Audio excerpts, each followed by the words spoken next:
ఆయుష్కాలం పెంచేస్తామని శాస్త్రవేత్తలే అన్నారు.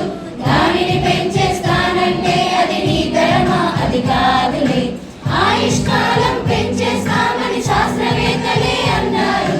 దానిని పెంచేస్తానంటే అది నీ తరమా? అది కాదులే. ఆయుష్కాలం మొదట 1000 ఏళ్ళులే తగ్గించాడు దేవుడే. 120 ఏళ్ళులే.